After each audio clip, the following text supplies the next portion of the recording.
Life after death, ये प्रश्न पूछा है अतुल सिंह ने। अतुल सिंह मेरे एक परम मित्र हैं और इंजीनियर हैं। इंजीनियरिंग करते करते ऐसे बहुत से विचार आते हैं मन में, इसमें कोई दोष नहीं है। तो सबसे पहले समझते हैं कि लाइफ क्या है। आपके जन्म से लेकर आपकी प्राकृतिक मौत तक का जो समय है उसे जिंदगी कहा जाता है। प्रश्न तो ये है कि मृत्यु के बाद आप जिसे जिंदगी बोल रहे हैं, क्या वो जिंदगी कहलाने लायक भी है? क्या हम उसे लाइफ बोल सकते हैं या नहीं?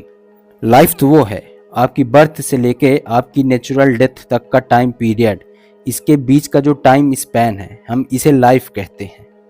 मृत्यु के बाद जो कुछ भी होता है हम उसे लाइफ नहीं बोल सकते हैं। एक बार जब एल्बर्ट आइंस्टाइन के एक दोस्त की मृत्यु हो गई तो उन्होंने अपने मित्र के परिवार को एक खत लिखा। उस खत में आइंस्टीन लिखते हैं कि मेरा मित्र मुझसे थोड़ा ही पहले इस अजीब सी दुनिया से चला गया। इसका उन लोगों से कोई मतलब नहीं है जो हम जैसे हैं, जो भौतिक विज्ञान में विश्वास करते हैं, जो जानते हैं कि अतीत, वर्तमान और भविष्य के बीच का अंतर केवल एक भ्रम है, एक इल्यूजन है। फिजिक्स में डेथ एक टाइम के फ्लो के अलावा और कुछ नहीं है। मृत्यु इतनी डरावनी नहीं है, यह एक ऐसा समय है जो हर चीज को उसकी समाप्ति की ओर धकेल देता है, जिससे हर छोटे क्षण के बीच अलगाव हो जाता है। क्योंकि यह समय एक संयुक्त इकाई है जिसे ब्रह्मांड कहा जाता है, जिसका अस्तित्व नहीं है। अपनी लाइफ में आप जिन लोगों से मिले हो, जिन लोगों के साथ टाइम स्पेंड किए हो, वो सभी यादें टाइम स्पेस फैब्रिक में अब दफन हो चुकी हैं। लाइफ आफ्टर डेथ के बारे में बात करने मात्र से ही ये विषय हमें प्रेरित कर सकता है अपने जीवन को बेहतर बनाने के लिए। मृत्यु जीवन का एक अनिवार्य हिस्सा है, लेकिन क्या इसके बाद कुछ होता है? क्या हमारे अस्तित्व का कोई अर्थ है जो मृत्यु के परे भी रहता है? धार्मिक, दार्शनिक और वैज्ञानिक दृष्टिकोण से जीवन के बाद क्या होता है, इस पर बहुत से विचार हैं, बहुत से मत हैं। लेकिन क्या आपने कभी सोचा है कि यह हमें कैसे प्रेरित कर सकता है? यदि हम यह माने कि जीवन के बाद एक नई शुरुआत होती है, तो यह हमें वर्तमान जीवन में अपने कर्मों पर ध्यान देने के लिए प्रेरणा दे सकता है।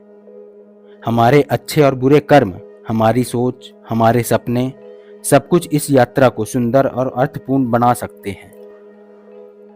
चाहे आप किसी भी स्थिति में क्यों ना हो, जीवन का हर पल महत्वपूर्ण है। आपकी मेहनत, आपके सपने, आपकी ईमानदारी, आपकी जिम्मेदारी, ये सब कुछ आपको जीवन के बाद भी याद रह सकते हैं। इसीलिए अपने जीवन को पूरे उत्साह और ईमानदारी से जिए।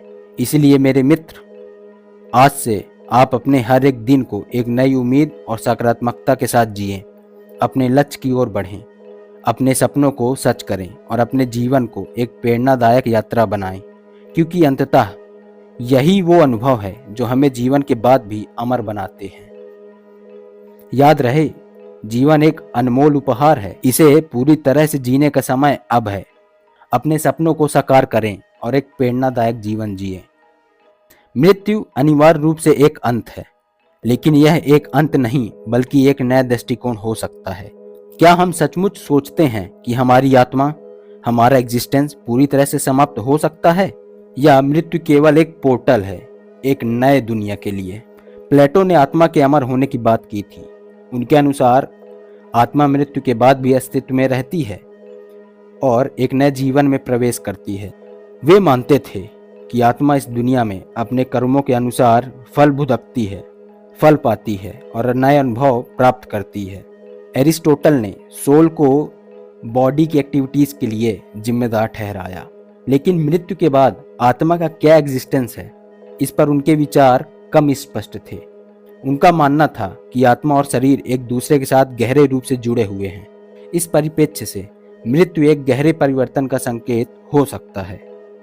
हमारे पास केवल एक जीवन है, लेकिन क्या यह केवल एक जीवन है?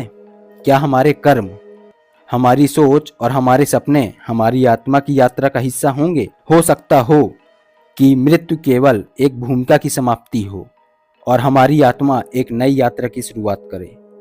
इसलिए मित्र, हमें अपने जीवन और मृत्यु की इस गहन यात्रा को समझते हुए हमें अपने हर एक दिन को नई दृष्टि से देखना चाहिए।